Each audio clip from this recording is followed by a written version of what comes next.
মুখোমুখি বসেছিলাম আমরা, গরম কফির ধোঁয়ায় হারানো স্মৃতিগুলি ভেসে আসছিল বরফের ধস ঠেলে। বেশ কিছুক্ষণ কেটে গেছে বাক্যহীন। বস্তুত ভিতরে ভিতরে কথার ঝুলি জমে উঠছিল। ভাবছিলাম কি করে শুরু করা যায়। নীরবতা ভেঙে তুমিই বললে, কফি থেকে চিনি হয়েছে? হ্যাঁ। বিদেশে কেমন আছো? যেমন দেখছো। বিয়ে থা করনি কেন? ইচ্ছে নেই বলে। কতদিন থাকবে ঢাকায়? যতদিন ভালো লাগে। আমি বললাম, অনেক মুটিয়ে গেছো। তাই নাকি? বলেই দুজনে হেসে উঠি। জানালার পর্দাগুলো তুলে তুলে পাক খায় কিছুক্ষণ। বলা যায় প্রায় প্রতিদিনই মুখোমুখি বসতাম পড়ার টেবিলে। ঠোঁটে ঠোঁট, ভীরু বুক। কতটা নির্ভয়ে রাত ভোর হতো মনে আর পড়ে না এখন।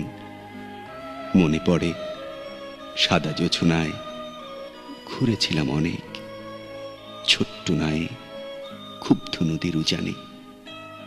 হাতও ভিজাইনি জলে, শুধু ভিজেছিল হৃদয় হৃদয়। লাল টুকটুক শাড়ি পরে শবে বরাতের রাতে কি আর্জি ছিল ঈশ্বরের কাছে। চলে গেলে একদিন রিজার্ভ ট্রেনের মতো একাকী। শহীদ মিনারের মতো দুঃখ বুকে নিয়ে দাঁড়িয়েছিলাম আমি স্মৃতিস্তম্ভ হয়ে। আমার দু চোখ ধ্যানী পর্যবেক্ষকের মতো মেতে ওঠে চুলচেরা বিশ্লেষণে।